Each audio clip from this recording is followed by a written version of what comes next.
Yesus keselamatan. Sehingga Allah berkata, hei Isa, apakah engkau yang mengajarkan mereka ini? Menuhankan dirimu selain menuhankan aku?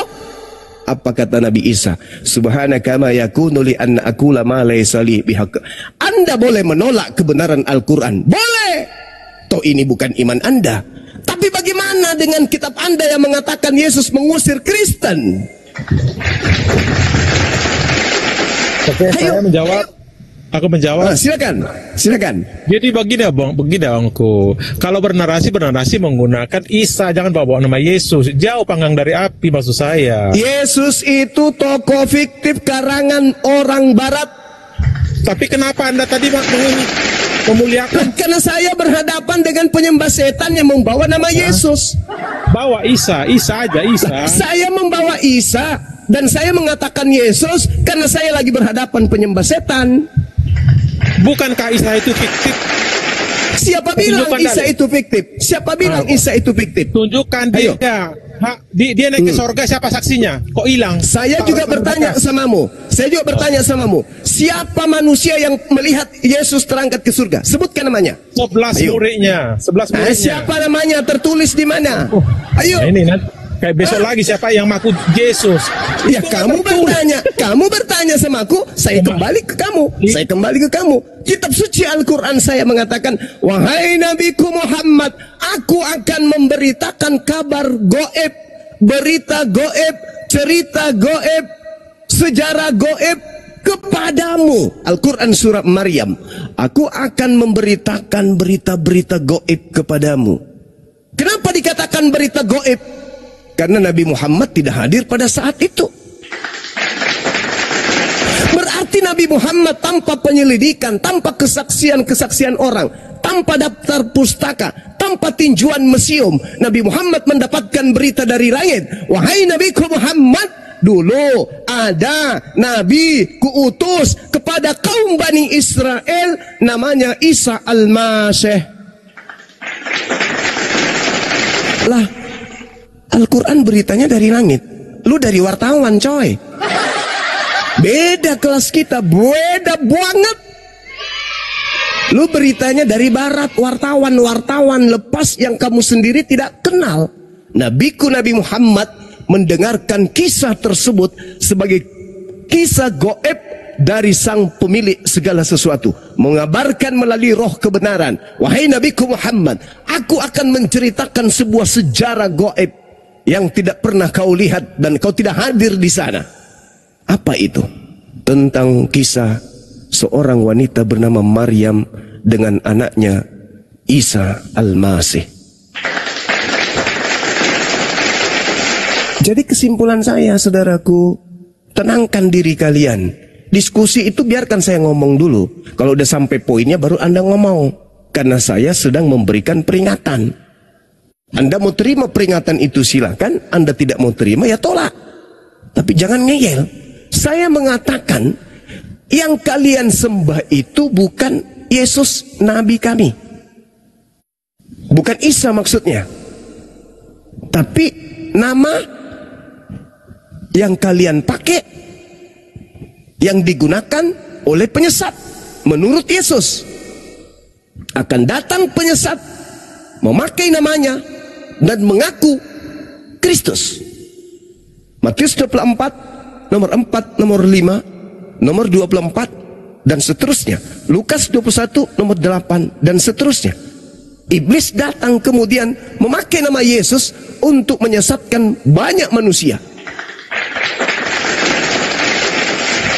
Nah, itu yang Anda harus bantah. Bang Zuma, ya, kenapa kamu terlalu berani mengatakan begitu? Apa memang ada data akurat? Ada. Nah, kita bahas, kita uraikan. Jangan malah lari-lari. Jangan kau sebut Yesusku Nabi Isa, Isaku adalah Isamu beda. Yang memakai nama Isa itu kalian, bukan kami. Terjemahan kitab kalian yang dibawa oleh penjajah masuk ke Nusantara, pertama kali diterjemahkan ke dalam bahasa Melayu menggunakan Isa Al-Masih. Sampai pada saat ini banyak kemudian berceceran di mana-mana gereja memakai nama Isa Al-Masih. Apa enggak malu? Di Indonesia ini ada banyak gereja yang memakai nama Isa Al-Masih. Apa nggak malu? Ya, malulah. Kalau kalian kemudian mengembalikan original teks kitab kalian ke dalam bahasa Yunani, kalian tidak akan sampai kepada Yahudi. Kalau kalian terjemahkan kemudian kembali perjanjian lama ke dalam bahasa Ibrani, kalian tidak akan bisa menggunakan kitab itu karena itu milik Yahudi. Kalian adalah kelompok yang tidak memiliki jati diri dan tidak memiliki harga diri. Perjanjian lama punya Yahudi, perjanjian baru punya Romawi. Sadari itu. Makanya kalian kemana-mana menerjemahkan. Kalian meninggalkan kemudian bahasa asli, baik itu bahasa Yunani maupun bahasa Ibrani. Kenapa? Kalau kalian masih menggunakan bahasa asli, kalian tidak bisa nyamar-nyamar seibarat domba padahal serigala. Saya kira begitu saudara-saudara. Bantah saya pakai data, jangan pakai congor. Silakan.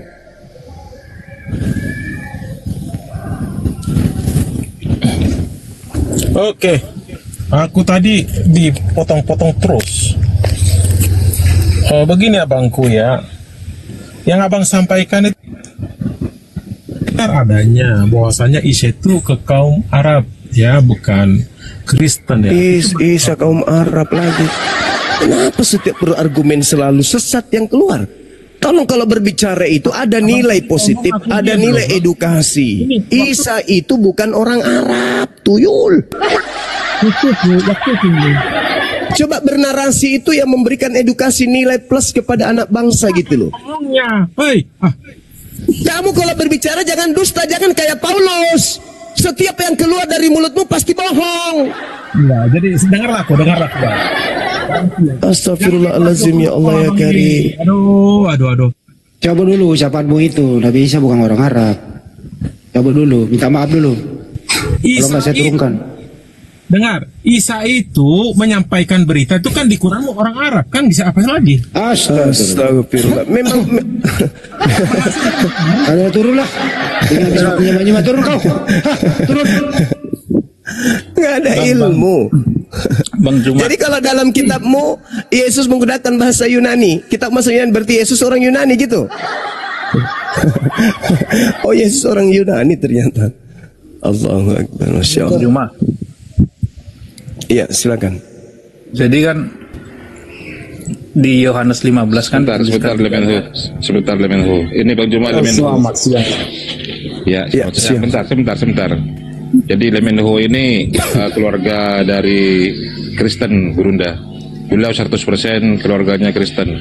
Tapi dia ingin memeluk Islam katanya. Dia belajar dari tadi ke Ustadz Tahta. Ya, masih belajar Pak Ustadz, masih belajar. Ya, silakan Lemenhu, silakan.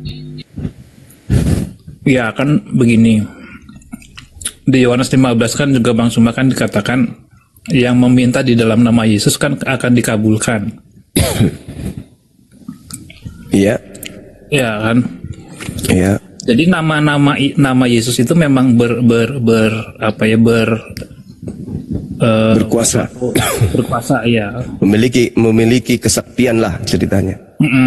Ya, dituliskan juga di Filipi atau di Efesus itu kan Allah memberikan nama di atas segala nama, dituliskan begitu.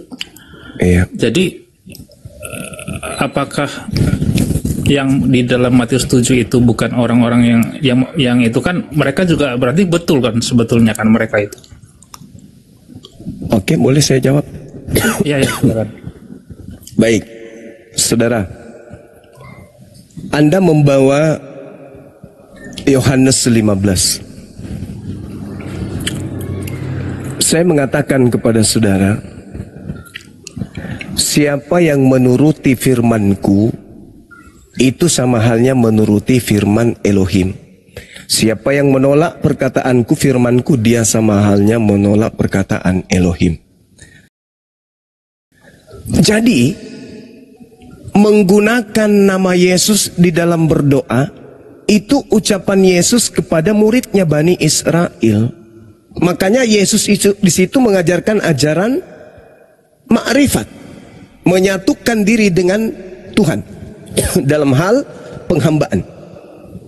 Tinggallah di dalam aku dan aku di dalam kamu sama seperti ranting tidak dapat berbuah dari dirinya sendiri kalau ia tidak tinggal pada pokok anggur. Demikian juga kamu tidak berbuah jikalau kamu tidak tinggal di dalam aku. Pertanyaan saya, kamu di situ untuk kita atau untuk Bani Israel muridnya? Bani Israel. Itu dulu. Bani Israel. Bani Israel itu ada dua kelompok. Nih, dengarkan baik-baik. Dalam keadaan Yesus, pandangan Bani Israel itu ada dua kelompok. Yang pertama, Yesus bagi mereka adalah utusan Elohim. Yang kedua, Yesus bagi mereka adalah penyesat. Siapa yang berdoa dalam nama Yesus di tengah-tengah Bani Israel? Orang yang menganggap Yesus itu utusan Tuhan, atau orang yang menganggap Yesus itu penyesat? Yang berdoa pakai nama Yesus. Coba dijawab. Gimana pertanyaannya? Dalam keadaannya Yesus, atau gini, ketika Yesus datang di tengah Bani Israel terpecah menjadi dua. Yang satu mengakui Yesus adalah utusan Elohim Tuhan, utusan Tuhan. Yang satu membenci Yesus, berkongkol-kongkol, malah ingin membunuh Yesus. Nah, sekarang pertanyaan saya, yang mana yang berdoa memakai nama Yesus? Yang ingin membunuh Yesus atau yang mengakuinya sebagai utusan Elohim? Yang mengaku sebagai utusan. Subhanallah. Berarti mereka memakai nama Yesus dengan kaidah seperti di Islam. Ya Allah, berikanlah kepadaku rezeki yang melimpah, sebab kami adalah umatnya Nabi-Mu Muhammad. Nabi-Mu Muhammad telah mengajarkan kami menyembah-Mu, tata cara yang diajarkan Nabi-Mu yang mulia. Nabi Muhammad telah sampai kepada kami sehingga kami memurnikan kepercayaan keyakinan kami. Engkaulah satu-satunya Tuhan dan Nabi Muhammad adalah Nabi-Mu sebagai Nabi penutup. Kami berdoa pakai nama Nabi Muhammad. Orang-orang yang percaya atas kenabian, atas kerasulan Yesus, itulah yang dimaksud. Kamu berdoa dalam namaku, segala sesuatunya akan dikabulkan oleh Tuhanku. Coba Anda renungkan. Di dalam Yohanes 17 nomor 3 apa kata Yesus?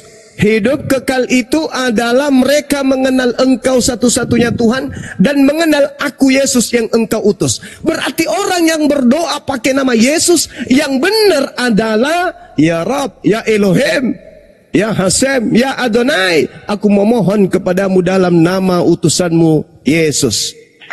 Nama utusanmu Yesus. Aku adalah pengikut utusanmu Yesus. Ya Elohim, kabulkanlah permohonanku ya Elohim. Aku ini adalah umatnya Yesus. Aku percaya Yesus itu utusanmu. Aku percaya Yesus orang benar. Aku percaya dia adalah hambamu yang taat. Aku percaya Yesusmu itu adalah hambamu yang soleh. Kabulkan permohonanku ya Elohim. Itu maksudnya. Karena Yesus mengatakan, akulah jalan, akulah kebenaran, akulah hidup. Tidak akan ada yang sampai kepada Bapa kalau tidak melalui aku. Berarti kedudukan beliau hanya sampai sebagai jalan. Tak ada orang Islam yang akan sampai kepada Allah tanpa melalui Nabi Muhammad. Aku tidak mengakui Nabi Muhammad Nabi. Aku cukup mengakui Allah saja. Itu mustahil, itu bullshit, itu dongok, bahlul namanya. Tak ada orang Islam yang akan sampai kepada Allah kalau tidak melalui baginda Rasulullah Muhammad sallallahu alaihi wasallam. Maka kunci utamanya, pembuka pintu benarnya adalah asyhadu alla ilaha illallah. Enggak selesai. Wa asyhadu anna Muhammadar Rasulullah.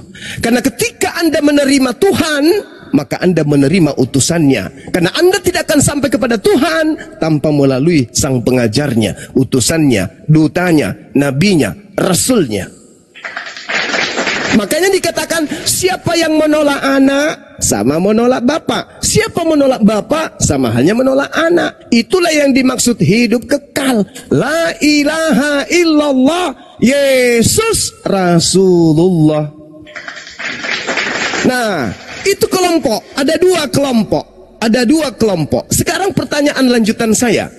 Anda boleh bertanya kepada saya nanti 10 pertanyaan tentang Islam. Sekarang saya balik nanya kepada saudara. Pengakuan lisan saudara saya ini mengatakan, ketika Yesus datang di tengah-tengah Bani Israel terpecah menjadi 2 kelompok. Kelompok pertama adalah mereka yang mengakui Yesus utusan Tuhan. Kelompok kedua, ya mereka yang mengakui Yesus ini penyesat, dia harus dihilangkan, dia harus disingkirkan karena dia telah menyesatkan banyak orang. Pertanyaan saya, kira-kira yang mengajarkan keluar dari Bani Israel, keluar dari Yerusalem, keluar dari Yudaism untuk menyembah Yesus, kelompok yang mengakui Yesus Rasul Tuhan, utusan Tuhan, atau kelompok yang menolak Yesus dan ingin membunuh Yesus? Siapa di antara salah satu dari 2 kelompok ini yang mendirikan agama Kristen? Jawab. Silakan Anda jawab.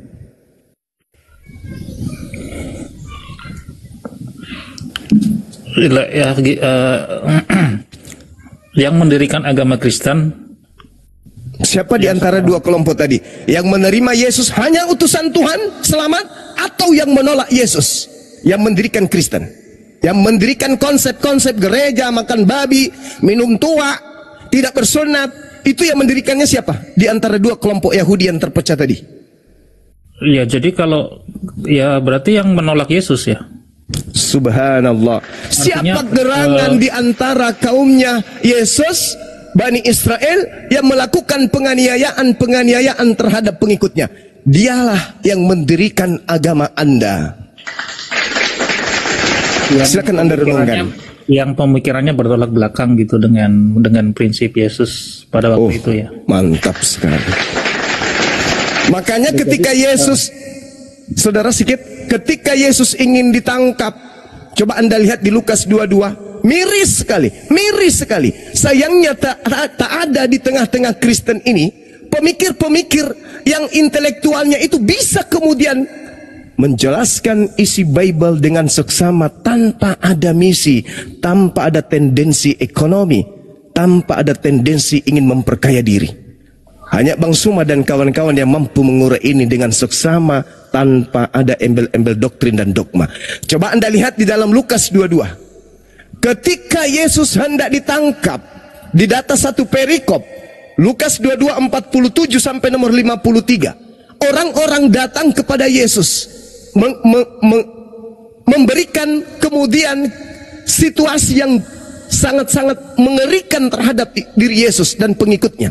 Ketika kemudian orang-orang yang membenci Yesus ini datang, ingat tadi terbagi 2, kepada Yesus, apa katanya?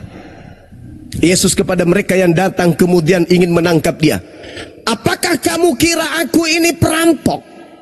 Kamu pikir aku ini penjahat nasionalis? Ente pikir aku ini adalah penyamun? Sang kamu ini aku penjahat? Sampai kamu datang lengkap dengan senjata, pedang dan pentung. Hei, mana ada ditulis? Sabar Bang, sabar. Nanti saya berterima kasih kalau ada saudara Kristen yang mau membantah saya, tapi dengan akurat, dengan data, dengan akal sehat. Sabar saudaraku, sabar. Saya teruskan dulu, habis itu Anda punya hak berbicara. Sabar ya. Nah, Yesus mengatakan, ada saudaraku, Lukas 22 ayat 50. Ada, Anda baca Bible. Lukas 22 nomor 52-53. Sang kamu aku ini penyamun, lu pikir gue ini penjahat, perampok, sampai kalian datang ingin menangkapku lengkap dengan senjata, pedang dan pentungan. Padahal tiap-tiap hari aku ada di tengah-tengah kamu. Tiap-tiap hari aku bersama dengan kalian. Tiap-tiap hari aku ada di dalam bait suci Elohim. Dan kamu tidak menangkap aku.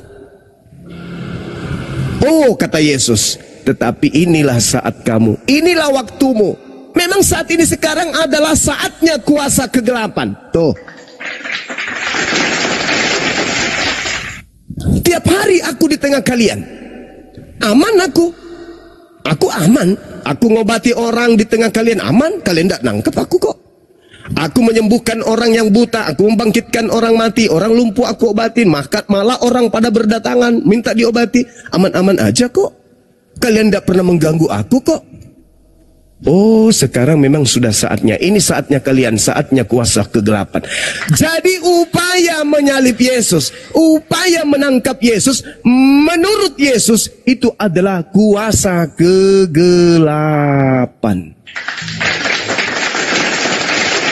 Saya tidak menghujat, itu data.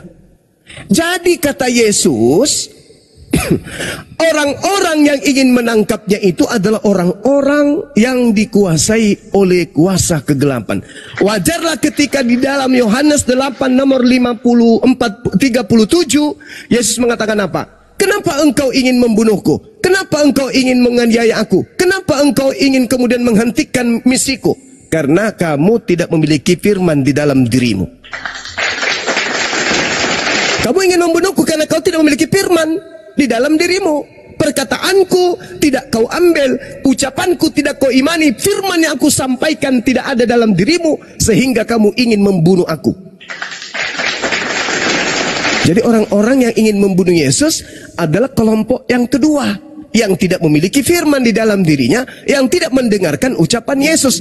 Kalau hari ini saudara-saudara Kristen selamat karena penyaliban, maka saudara-saudara Kristen mendapatkan hadiah penyaliban dari kelompok yang kedua, yaitu kelompok yang benci kepada Yesus. Mereka yang membenci Yesus lah yang kemudian menggiring Yesus untuk disalibkan. Kristen selamat dari situ. Berarti penjahat, para penolak Yesus, termasuk iblis, nyata adalah pahlawan bagi Kristen. Demikian dari saya, silakan.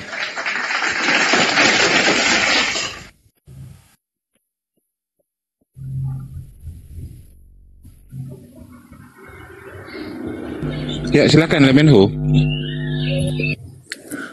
Ya, jadi menurut Bang Zuma, orang yang menerima Yesus pada waktu itu kemudian diperintahkan untuk berdoa di dalam nama Yesus itu sekarang masih ada nggak?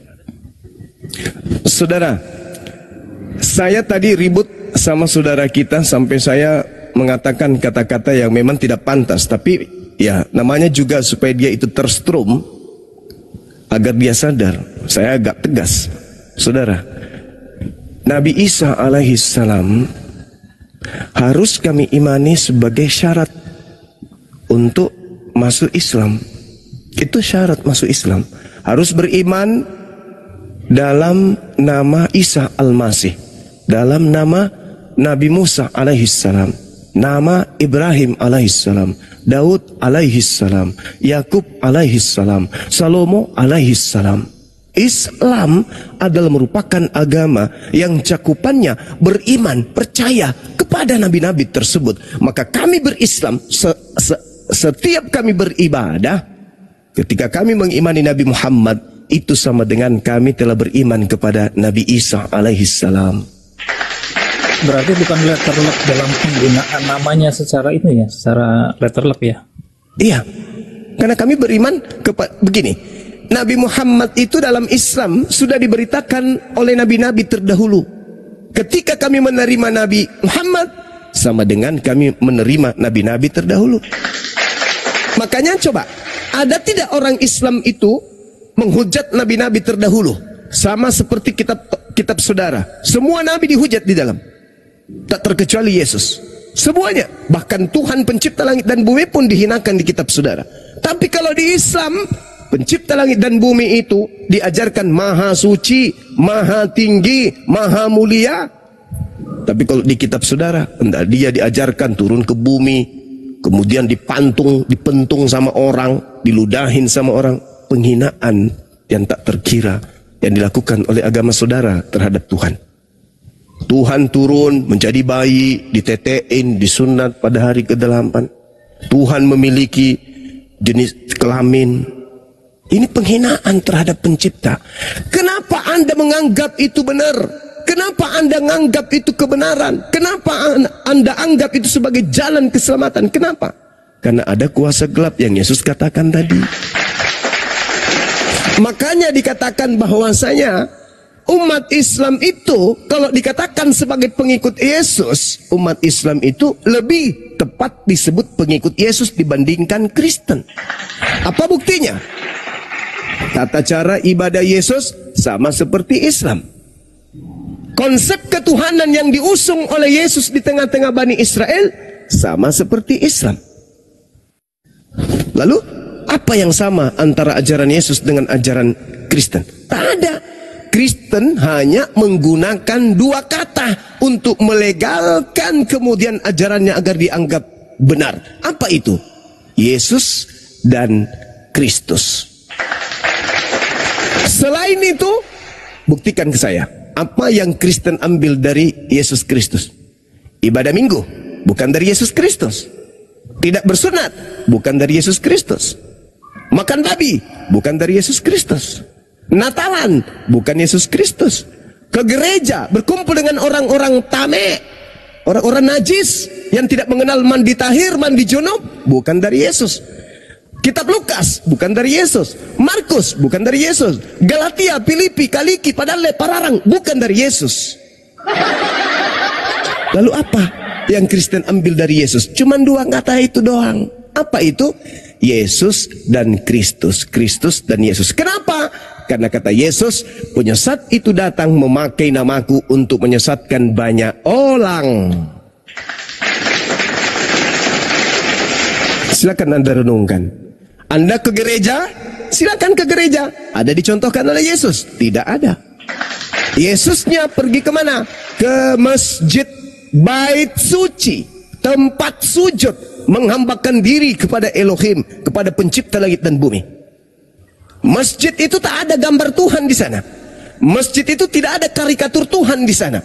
Masjid itu tidak ada bentukan Tuhan di sana. Masjid tanpa ada simbol ketuhanan di sana. Bersih, yang ada hanya tempat berkhutbah, sujud, tembok menghadap ke Ka'bah. Tak ada di situ Tuhan, tak ada kemudian patung Tuhan di sana. Kenapa orang berbondong-bondong ke masjid? Karena untuk membuktikan kalau dirinya sujud, tunduk kepada penciptanya. Loh, di situ nggak ada gambar pencipta kok. Memang nggak ada. Karena pencipta langit dan bumi itu meliputi segala alam semesta. Kita tidur di kamar, Tuhan ada. Kemanapun kita, Tuhan itu ada. Kemana hendak bersembunyi di alam semesta ini agar Tuhan itu nggak ada? Nggak ada. Nggak ada tempat. Semua alam semesta ini dalam konsep penyelidikan dan juga penyaksian oleh Tuhan. Tak ada sesuatu apapun, daun kering berjatuhan itu disaksikan Tuhan. Semua di dalam hati mengatakan, Bang Suma ini cerewet, didengarkan oleh Tuhan. Apapun yang terjadi pada alam semesta ini, dalam hati manusia, dalam apapun itu, diketahui oleh Tuhan. Itulah Tuhan yang betul. Bukan yang tidak tahu musim buah ara, yang Tuhan. Bukan yang tidak tahu siapa yang menyentuh jubahnya, yang Tuhan. Bukan yang berdoa kepada Tuhan, yang Tuhan. Tapi Tuhan adalah Dia yang meliputi segala aspek kehidupan alam semesta, baik langit dan bumi. Itu baru Tuhan. Lah gimana gambarannya? Tak ada yang bisa membuktikan wujudnya, tapi ada. Lalu bagaimana cara ibadah?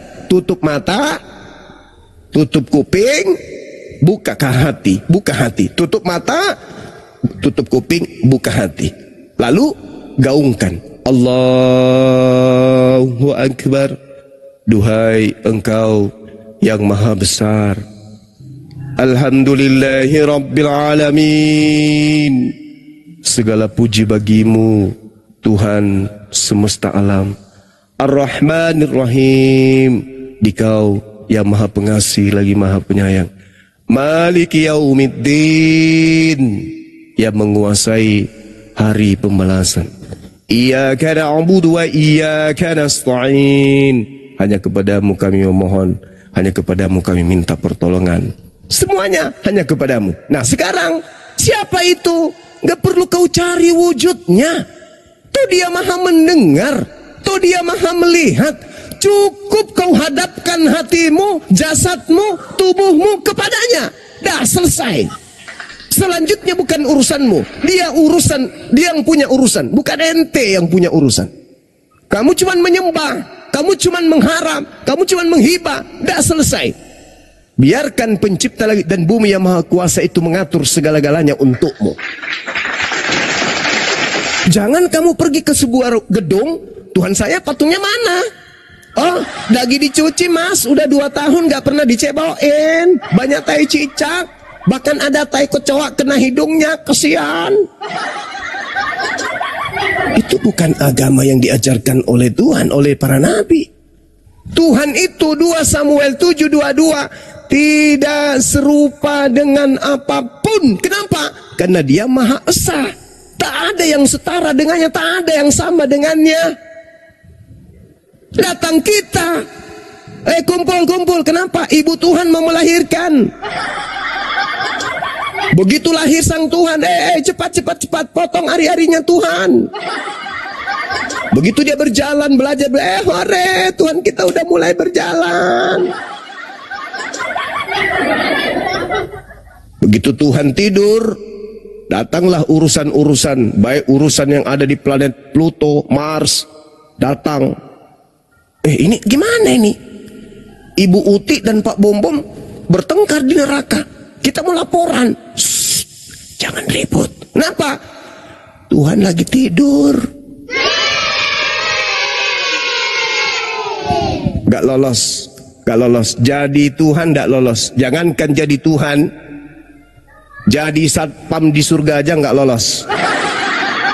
Gak cocok. Gak cocok jadi Tuhan. Pecat. Ganti Tuhan dengan yang hakikat sebenarnya. Wallahu alladzi la ilaha illahu alimul ghaibi wasyahadah huwar rahmanur rahim. Huwallahu alladzi la ilaha illahu al-malikul quddusus salamul mu'minul muhaiminul azizul jabbarul mutakabbir. Subhanallah. Ganti dengan Tuhan yang maha suci, maha tinggi, maha merajai segala sesuatu. Ganti dengan Tuhan yang seperti itu. Jangan Tuhan yang ketika nggak mandi seminggu kena panu, makan sembarangan kena diare, jarang sikat gigi kena sakit gigi, nggak cuci muka kena borok. Jangan menyembah sesuatu yang punya kelemahan. Itu bukan Tuhan. Tetapi siapa itu Bang Zuma? Banyak Bang, banyak Bang. Seperti Tuhannya Bom-Bom. Tuhannya Bom-Bom itu kecilnya, perutnya kecil. Bom-Bom lebih besar perutnya. Berarti Bom-Bom lebih besar daripada sembahannya sendiri. Sementara Tuhan itu maha besar. El Gabor, Sar Shalom. Maksudnya yang kenapa seminggu nggak mandi gitu, itu siapa? Ya Tuhan lah Bang. Tuhan yang manusia. Tuhan manusia, Tuhan dalam bentuk manusia. Kalau dia tidak makan, kena busung lapar. Makanya Tuhan itu nggak bisa menjadi makhluk. Kenapa? Karena makhluk itu punya tataran kadar kelemahan. Yesus ngantuk, wajar dia manusia. Wajar nggak Tuhan ngantuk? Enggak, berarti dia bukan Tuhan. Yesus ketakutan. Wajar nggak Tuhan ketakutan? Enggak, oleh karena itu Yesus bukan Tuhan. Nanti ada yang mengatakan begini, oh enggak Bang, itu kan dari aspek kemanusiaannya. Justru karena dia itu Tuhan, maka dia tidak punya aspek kelemahan berupa manusia.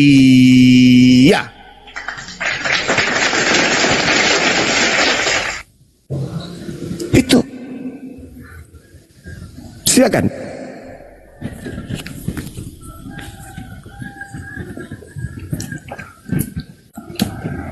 Bayangkan kalau terjadi bencana yang dahsyat kemudian di antariksa.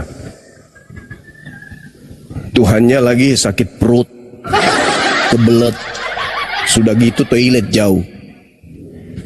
Subhanallah. Habis makan ongol-ongol yang sudah basi, gak sadar kalau itu ongol-ongolnya udah basi, dimakannya kena diare. Sedangkan ada kejadian di mana di belahan alam semesta terjadi sesuatu yang harus terjadi, seperti gempa, meteor yang jatuh dan seterusnya. Gimana ini? Malaikat gimana? Nggak tahu ah, Tuhan lagi diare.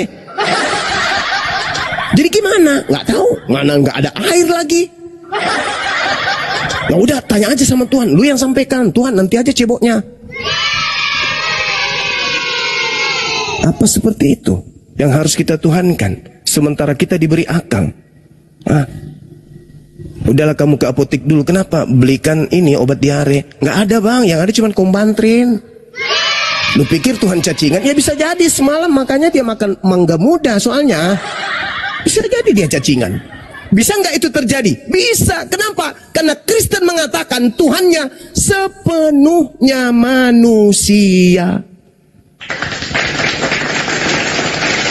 Kalau sepenuhnya manusia, hal-hal seperti itu yang terjadi pada manusia bisa nggak terjadi sama dia? Ya bisa. Kenapa? Ya sepenuhnya manusia.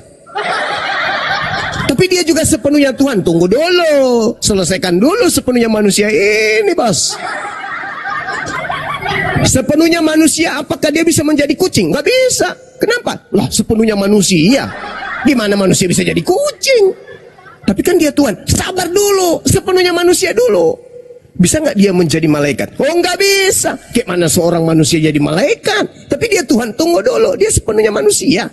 Manusia sepenuhnya tidak akan punya kemampuan merubah tangannya menjadi dompet. Karena manusia. Makanya dalam Kisah Para Rasul 2 nomor 22, Yesus melakukan kemudian segala mujizat karena yang melakukannya itu bukan dirinya. Orang Israel harus tahu, yang kumaksud adalah Yesus. Ini Petrus yang berkhotbah, bahwa dia adalah manusia yang ditentukan oleh Tuhan untuk menjadi perantara, sehingga mengadakan mujizat, tanda-tanda, kekuatan yang dilakukan oleh Elohim melalui perantaraan Yesus. Jadi Yesus itu tak bisa apa-apa. Yang membangkitkan orang mati itu bukan Yesus. Semua yang terjadi pada diri Yesus itu dilakukan oleh Elohim, Tuhan pencipta langit dan bumi. Biiznillah, dengan izin Allah, melalui perantaraan dutanya Yesus Kristus. Tapi penyembah-penyembah Kristus palsu menganggap hal itu bukti ketuhanan. Oh, Yesus membangkitkan. Oh, itu bos, sisi ketuhanannya bos. Dia berjalan di atas saya. Itu bos, bukti kalau dia Tuhan. Terus dia juga itu loh, orang buta dibuat melihat. Itulah Tuhan kami. Hebat kan Tuhan kami.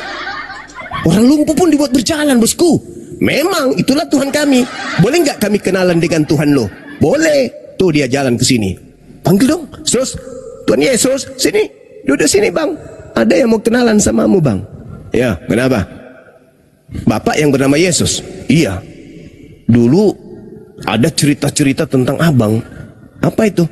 Membangkitkan orang mati. Hebat kali abangku ini. Oh iya. Orang buta bisa melihat bang? Bisa. Sekali usap matanya melihat. Orang lumpuh juga begitu. Betul. Apa sih susahnya? Berarti abang ini Tuhan. Wah, siapa bilang? Lah ini di samping saya nih, yang matanya bola, kepalanya besar, tapi isinya kecil, gendut perutnya pula. Apa katanya? Abang katanya Tuhan karena bisa. Tololnya dia. Di kitabnya dikatakan dengan jelas, aku mengaku bahwa semua pekerjaan yang aku lakukan, pekerjaan itu yang bersaksi bahwa aku adalah utusan Tuhan. Oh, jadi abang sakti karena abang utusan Tuhan. Oh iya, kalau utusan presiden mana bisa. Ini Tuhan loh. Nih, sini kupingmu. Tuhan yang mengutus aku, bukan presiden. Tuhan tahu, kau tahu Tuhan? Tahu nggak? Tuhan itu apa kau? Hah? Kau tahu nggak Tuhan itu? Tahu bang. Apa Tuhan itu? Pencipta alam semesta. Iya, membangkitkan orang mati itu mah kecil bagi dia. Aku mampu melakukan itu semua karena dia yang melakukan. Tapi aku yang disuruhnya. Kalau dia yang turun, hancur alam semesta ini. Oh gitu. Jadi yang mereka yang mengatakan bahwa Anda Tuhan, itu karena mereka dipengaruhi oleh kuasa gelap yang datang mengakui dirinya adalah aku. Itu bukan aku. Kurang apa lagi ajaranku coba? Aku mengatakan diriku utusan Tuhan, mukjizatku itu dari Tuhan, perkataanku semua dari Tuhan. Aku tidak bisa berbuat apa-apa dari diriku sendiri. Kurang apa lagi?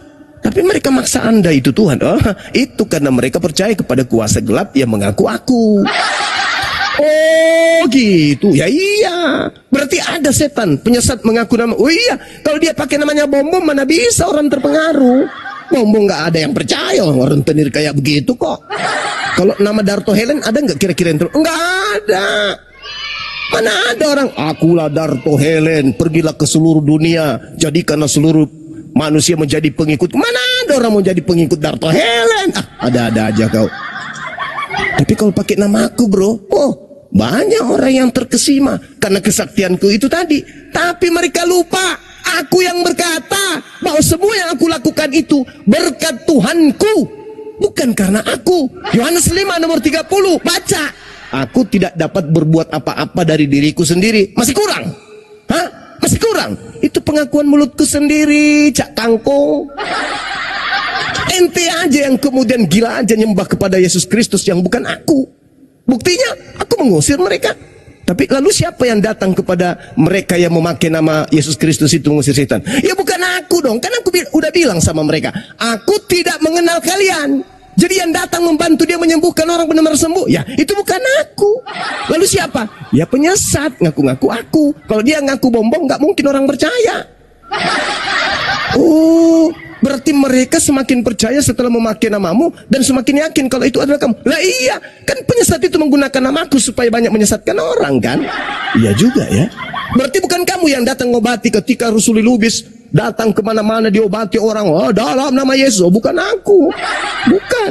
Itu penyesat yang datang kepadanya dalam alam gaib memakai namaku dan karena dipanggil.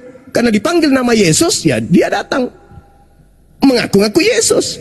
Jadi yang ngobatin mereka bukan kamu, bukan. Lalu siapa? Penguasa gelap yang mereka kira aku.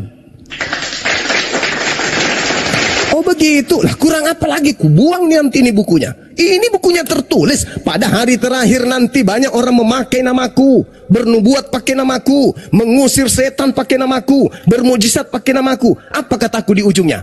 Aku tidak mengenal kalian. Nah kalau aku yang datang membantu mereka ngobatin, berarti aku udah kenal dong. Karena aku lihat, aku dengar. Bom-Bom misalnya ngobatin orang, ente leheng eleheng ente teleheng teleheng ente, blam blam blam bum, sembuh. Nah kalau aku yang datang ketika dia memanggil yang namanya Yesus Kristus, berarti aku kenal Bom-Bom dong. Tapi kan aku mengatakan tertulis loh di sini. Apa perlu ku keluarkan biji matamu? Jangan sus. Kau ada-ada aja. Ya udah kau baca aja. Bisa nggak kau baca? Bisa. Bahasa Jepang atau bahasa Indonesia? Bahasa Indonesia pun masa kau nggak tahu. Baca apa tertulis. Pada saat itulah aku Yesus akan berterus terang kepada mereka. Enyahlah daripadaku. Aku tidak mengenal engkau. Aku tidak mengenal kalian. Kalian semua adalah pembuat kejahatan. Masih kurang. Kau bilang kurang. Kau tokok kepala kau nanti. Iya ya, benar juga ya. Tapi kenapa mereka enggak ngeh? Kenapa mereka enggak mau sadar? Kan udah disesatkan. Kan tadi aku bilang, waspadalah kepada penyesat. Kalau penyesat itu tidak mempan, kalau penyesat itu tidak tokjer, kalau penyesat itu biasa-biasa aja, ngapain aku peringatkan? Justru karena aku khawatir, justru karena aku takut kalian tersesat, maka aku ingatkan. Karena penyesat itu sudah kubilang dalam Matius 24:24, dia akan melakukan tanda-tanda yang dahsyat. Dia akan banyak melakukan mujizat, sekiranya mungkin menyesatkan orang-orang pilihan juga. Karena dia sangat sakti, dia mandraguna. Makanya aku peringatkan, kalau tidak sakti, tidak mandraguna, ngapain? Ngapain aku harus mengatakan waspada, waspada, waspada, waspada, waspada, waspada, waspada, waspada? Kalau cuman biasa-biasa aja penyesatnya, ngapain? Lo iman kalian pasti lebih hebat. Tapi karena dia ini sang penyesat yang memakai namaku ini dahsyat dan akan menyesatkan separuh penduduk bumi, maka kudu aku katakan, kalau ada yang datang tanpa ada tanda-tanda seperti aku nampak di tengah langit, bumi kemudian ini berguncang, langitnya berguncang, bintang berjatuhan, jangan kamu percaya itu bukan aku. Oh gitu Yesus. Ya udah, aku pamit dulu ya. Salam, ya Salmon. Sekira begitu saudara, di tempat saya sudah asar, silakan Anda lanjutkan, saya ibadah dulu. Yang pasti saya hanya memberikan peringatan dengan cara saya. Saya tidak menghujat, saya tidak menista, tinggal Anda renungkan, Anda pikirkan apakah yang Bang Suma sampaikan itu benar atau salah. Kalau benar, silakan Anda renungkan. Kalau salah, silakan kembali Anda menyembah kepada Kristus Yesus, di mana anak Maria nanti akan datang bawa pentungan dan mengusir kalian. Demikian sementara, silakan.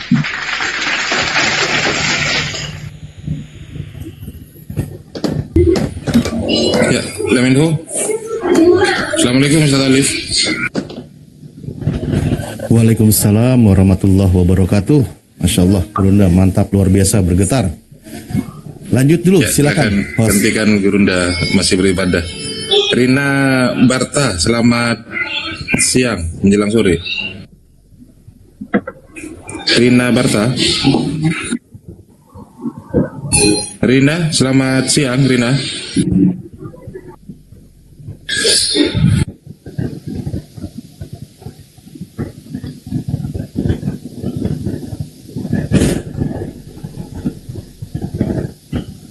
Ya, Lemenhu ada tanggapan, silakan dibuka dulu Lemenhu.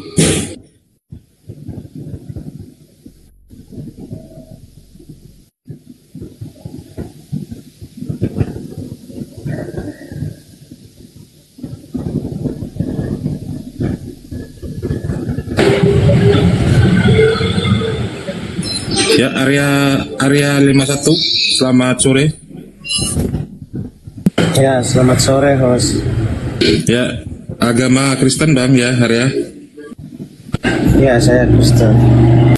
Ya, siap. Ada yang mau disampaikan, silakan. Atau menanggapi tentang narasi Bang Juma mulai dari tadi. Menanggapi Bang Juma tadi ya, menurutku ya antikristus itu sudah ditujukan si Juma karena dia membolak-balikkan Alkitab, tidak sesuai teks dalam konteksnya, membenturkan ayat satu ke ayat lain. Itulah kerjaan antikris. Itu yang pertama. Yang kedua, kalau dikatakan Yesus itu bukan Tuhan yang benar, mungkin saya tidak akan menyembah dia. Gitu, karena apa? Tidak mungkin Tuhan yang benar itu mengajarkan kelakuan kebiadaban. Contoh, kalau dia bukan Tuhan yang benar, pasti dia mengajarkan sesuatu yang tidak baik. Contoh nih, menggauli anak kecil, menggauli menantu, memerangi manusia gitu loh. Meminta apa? 5% jarahan gitu. Jadi kalau ada orang melakukan hal seperti itu, menuruti perintah Tuhannya, itu biadab itu bagi saya. Ya, katanya. Cukup. Nah, biarin.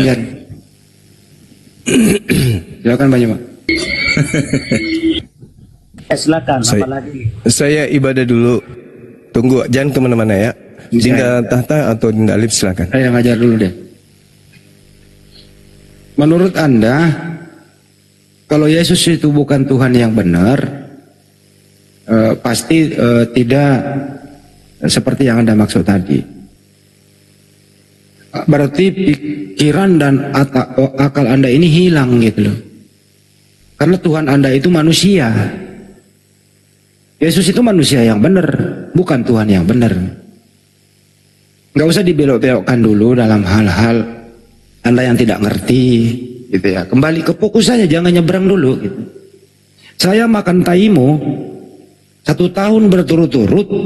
Kalau Yesus itu kau bisa buktikan, manusia anak Maria ini ya Tuhan yang maha kuasa yang benar gitu ya. Saya makan taimu 3 bulan berturut-turut. Coba kau buktikan. Nanti dan dulu selesai, sabar dulu. Kau ngomong nanti saya bertanya boleh ya? Enggak, kau ngomong gak dipotong, diam dulu. Coba kau buktikan. Waktu Yesus ada di muka bumi, Anda mengatakan dia adalah Tuhan yang benar. Apa yang dia lakukan sehingga dia menunjukkan dirinya adalah Tuhan yang benar? Silakan. Oke, sebagai manusia yang diberi pikiran, saya lebih percaya Tuhan penguasa yang sudah membuktikan ketuhanannya. Saya ambil Tuhan saya Yesus. Yang kau anggap manusia pun, dia sudah memakai 1 orang, bahkan ada 4 di Alkitab. Kita ambil salah satu contohnya Lazarus. Bapa di sorga sudah membangkitkan Lazarus melalui firman-Nya Yesus. Sekarang saya tantang empat-empatnya dari kamu, Handi. Tuhanmu, Jibrilmu, Al-Quranmu, tunjukkan dulu satu orang yang dibangkitkan semua dari... Kok diskusimu begini banget sih? Sabar dulu. Waktu saya dong. Kau pakai data dulu. Saya jawab ya. Pakai iya, data. Benar. Ya. Dengar. Nanti Pakai saya data bukakan. Kan ada situ lah cara. Ada mana datanya? Mana datanya? Dengerin. Pakai data. Sekarang pakai data apa yang dilakukan saya yang Yesus? kau anggap manusia pun sudah membangkitkan satu orang. Dengan cara seperti apa? Bapa di surga membangkitkan Lazarus melalui Yesus firman-Nya menjadi manusia. Sekarang pertanyaan saya dan saya tantang nih, Al-Quranmu, Tuhanmu, Jibrilmu dan Muhammad, ada enggak dulu, jangan nyebrang dulu bentar. Satu aja di Al-Quran seperti yang dilakukan Tuhan saya manusia itu? Jawab. Diam ya. Tadi dia mau membuktikan Yesus itu Tuhan yang benar. Justru dia membuktikan Yohanes 11:41-42. Waktu Yesus membangkitkan Lazarus, Yesus berkata begini, "Aku bersyukur kepadamu ya Bapa, biarlah orang yang mengelilingi aku di sini percaya bahwa Engkaulah yang telah mengutus aku." Jadi kau ini orang gila. Justru Yesus di situ membuktikan dirinya utusan Tuhan. Yang saya minta, Yesus anak Maria ini mulai dari bayi sampai dia dewasa, di mana dia berteriak, "Akulah Yesus, Tuhan yang benar, penguasa alam semesta." Itu dong. Oke, saya jawab silakan. Nanti pertanyaan saya jawab ya. Udah saya katakan kalau Tuhan di pikiran umat Islam dengan Tuhan yang di pikiran saya berbeda. Makanya saya katakan saya lebih percaya Tuhan yang sudah membuktikan ketuhanannya daripada ngaku-ngaku Tuhan. Kok saya nggak ada? Ya mana datanya? Data yang kau baca. Data. Dari tadi kamu kok nggak buka data? Saya pakai data loh tadi. Aku bernarasi dulu. Aduh, ada nggak? Saya tadi pakai Yohanes 11. Ada yang berilmu yang di atas saja lah. Siapa sama saya? Nah, kau dibawa dulu ya, sebentar ya. Kau dibawa dulu sebentar. Nggak ada data, turunin aja. Nanti saya taruh, saya luruskan dulu. Tadi kan dia ingin membuktikan kalau Yesus itu Tuhan yang benar. Dia pakai data, justru saya nunjukin datanya di Yohanes 11:41-42. Justru Yesus di situ berteriak, memproklamirkan dirinya kepada orang banyak yang mengelilingi dia. Yesus berkata, "Aku utusan Tuhan." Yang saya minta, Yesus selama hidup di dunia ini begitu, mulai dia ditaruh di palungan, dibungkus lampin, sampai dia dewasa, di mana dia memproklamirkan dirinya, dia adalah Tuhan yang maha kuasa, yang maha perkasa. Itulah yang diminta. Kalau ada Kristen bisa membuktikan Yesus berkata begitu, saya makan pokaimu 3 bulan berturut-turut siang dan malam. Ada yang bisa? Ada yang bisa buktikan Yesus itu Tuhan penguasa langit dan bumi yang maha kuasa? Ada? Untuk membilang orang, untuk mengatakan orang kaya, nggak perlu dia mengatakan jangan kalau dia memang kaya. Ada. Kalau untuk melihat ketuhanan Yesus nggak perlu dia mengatakan dia Tuhan, karena perbuatannya adalah Tuhan. Oke. Pakai data. Bagaimana Nabi Muhammad dikatakan Nabi sementara dia tidak? Kok Nabi dibanding dengan Tuhan? Tunjukkan apa yang dilakukan Yesus.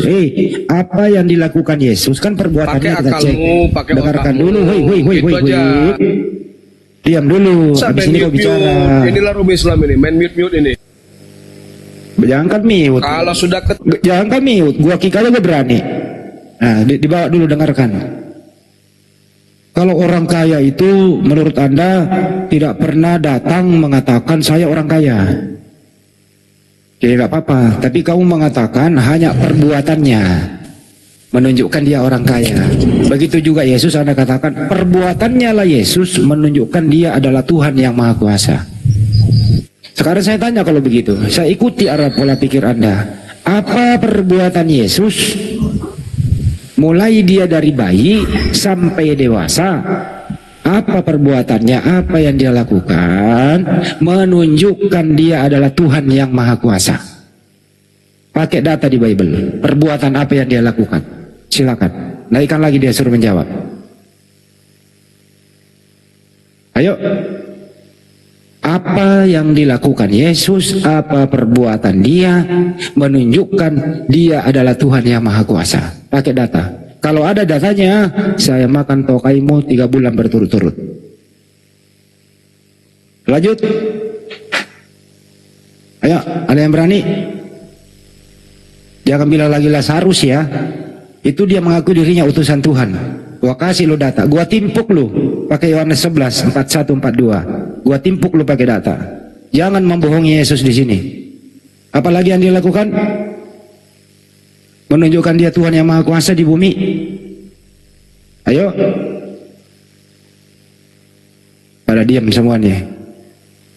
Anda itu berkata hanya iman buta. Anda itu sebenarnya melawan Yesus. Yesus tidak pernah mengklaim dirinya seperti itu. Perbuatan-perbuatannya Yesus menunjukkan dirinya utusan Tuhan. Yohanes 5:30, Yohanes 17:28, Yohanes 14:28, banyak banget.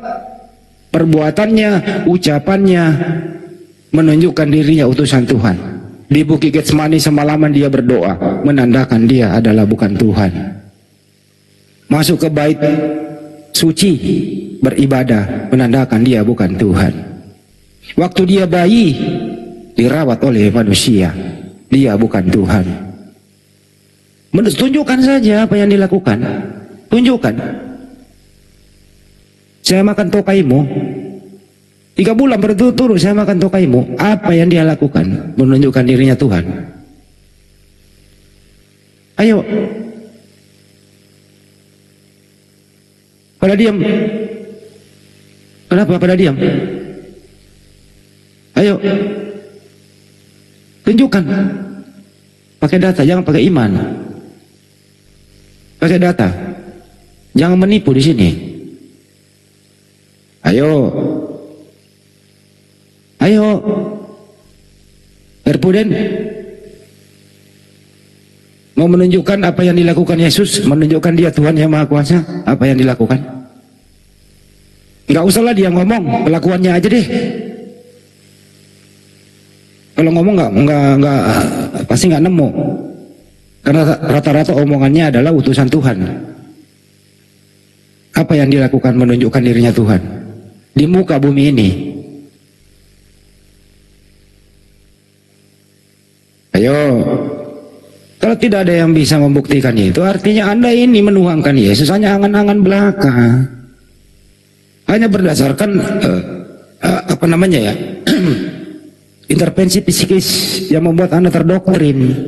Enggak bisa. Enggak bisa iman kamu itu dibuktikan di sini. Ya kepercayaan bolehlah berdasarkan data gitu. Ayo kalahkan doktrinmu. Akui di sini, akui sekarang. Kalau Yesus itu anak Maria, bukan Tuhan yang Maha Kuasa. Akui dulu. Kalau kau tidak akui, buktikan. Ada diam ini kenapa? Berkuar-kuar doang. Erbudan, Daren, Pak Leminto. Ya, selamat siang menjelang sore. Iya. Ya. Bisa Bang? Aku baru nyimak ini ya. Aku dengar mengenai tadi di awal aku dengar itu pas baru masuk mengenai di mana dalilnya Yesus mengatakan aku adalah Tuhan. Nggak usah kalau dalil nggak ada. Gini aja, apa yang dilakukan Yesus di muka bumi ini menandakan dia adalah Tuhan pencipta. Mau nanggapin yang dari awal aku masuk ya aku dengar ya. Iya, tadi yang silakan. minta datanya. Di mana Yesus berkata aku adalah Tuhan. Nah, karena yang kita bahas ini kan ada tertulis dalam Alkitab, yaitu ada 4 kitab ya di sini yang kita percayain ya. Nah, kita akan membuka dalil dari 4 kitab ini ya. Aku mau buka dalil, boleh ya? Ini aku buka dalil ya di surat Al-Hadid ayat 3. Lo kok memasukkan Yesus Tuhan ke Al-Quran gimana sih? Ya, ini kan karena bersinggungan. Jadi nggak kita bisa pakai Bible dong. Ini kan karena Orang gila bersinggungan. pula ini. Jadi kita harus jadi buka orang gila. 4 kitab Pakai ini. Bible. Kalau ingin melihat kebenaran ya kita saya buka. potong. Kecuali kau bilang gini, ampun umat Islam, di Bible itu amburadul, tidak bisa lagi saya pakai membuktikan Yesus Tuhan. Boleh nggak saya pinjam Di sini Al-Quran? kan kita mau buka kebenaran. Ya kita buka semua kitab di sini. Semua Pakai kitab kita Bible, buka. pakai Bible. Kenapa ke Al-Hadid? Apa hubungannya? Ya kan pengen tahu kan siapa Tuhan itu Pakai kan. Bible dulu, kucluk. Berarti nggak berani buka kebenaran kan? Karena kan Pakai kitab Bible ini kan saling dulu. bersinggungan. Astagfirullah. Karena keempat kitab ini saling bersinggungan. Jadi kalau pengen tahu Ini kebenaran gimana buka ini orang semuanya. kayak gini dibuang ke neraka apa? Gimana nih teman-teman? Ya biarkan aja. Di mana ada kata Yesus di dalam Al-Quran? Enggak ada lah ya, dipercuma. Ya, oke buka aja di Al-Hadid. Ya, bacalah apa-apalah. Kalau bacalah hadis itu mulai dari ayat 1 ya. Ayat 1. Iya. Ya, baca originalnya. Iya, dari Yusabihu itu. Dari ayat 1 ya, siapa itu? Rujukan dari ayat 1 itu. Enggak apa-apa, biarin aja, terserah dia. Coba bisa dibuka itu di surat Katanya kau mau buka. Daren kan yang bawa data. Silahkan mulai dari ayat 1-nya. Oke, Al-Hadid ayat 3. Ya. Saya baca terjemahannya ya. Dari ayat 1-nya. Saya minta baca Karena saya dari nggak ayat bisa 1-nya. baca Arabnya ya. Oke. Iya, baca dari ayat 1-nya ya. Apa yang di langit dan di bumi bertasbih kepada Allah gitu bacanya ya. Enggak begitu Ya, bacanya. Allah di situ ya. Di situ Allah ya. Ya, di situ bacanya Allah ya kalau di Al-Qur'an ya. Tapi kalau di itu kan Allah ya. Dialah yang maha perkasa, maha bijaksana. Ayat keduanya, miliknya lah kerajaan langit dan bumi. Dia menghidupkan dan mematikan, dan dia maha kuasa atas segala sesuatu. Di ayat ketiga, dialah yang awal, yang akhir, yang zahir dan yang batin, dan dia maha mengetahui segala sesuatu. Nah, Ya, aku cukup. ingin bertanya, Dan dialah kok yang yang awal di sini di ayat bertanya ketiga ini gimana siapa? sih? Enggak, ini di ayat ketiga ini siapa? Dialah yang awal itu siapa? Ya Allah. Ayat 1 itu. Woi. Ayat satunya Allah. Nah. Oh tadi gimana sih? Dari ayat ketiga, ayat 1, 2, Terus 3 ini kan pertanyaannya, bro, mana Bentar dulu. Yesusnya? dari ayat 1. Pertanyaannya Yesusnya mana? Kan ini membuktikan Yesus Tuhan. Saya deng. Lanjut. Ustaz. Dari ayat 1 Gimana sampai ayat sih, 3 orang ini gila kan yang satu yang ini? dibicarakan. Tunggu. Jadi gini. Pertama dari ayat 1, Allah kuasa. Yesus tidak bisa berbuat apa-apa. Yang kedua, milik Allah lah kerajaan langit dan bumi. Yesus utusan saja gagal untuk seribil. Dari ayat 1 sampai ayat 3 ini kan dibahaskan Allah kan. Gantian Di Al-Hadid ini. gantian dulu, gantiannya. Jadi dari ayat 1 tidak masuk semua Yesus ini. Lalu di ayat 4 juga gak masuk. Huwal awal wal akhir. Dialah yang awal, tidak ada permulaan. Yesus permulaan ketika dia dikandung lahir ke dunia. Wal akhir kekal, tidak pernah mati. Yesus mati. Jadi dari ayat 1 tidak ada yang masuk ke Yesus. Pertama, Allah Maha Kuasa. Yesus tidak bisa berbuat apa-apa. Terus Allah memiliki kerajaan langit dan bumi. Yesus jangankan raja, RT aja tidak pernah dia nyalon RT. Ya. Terus dia yang awal tidak ada permulaan. Yesus ada awalnya. Yang akhir kekal tidak pernah mati. Yesus mati. Jadi tidak nyambung. Ya, untuk Yesus sudah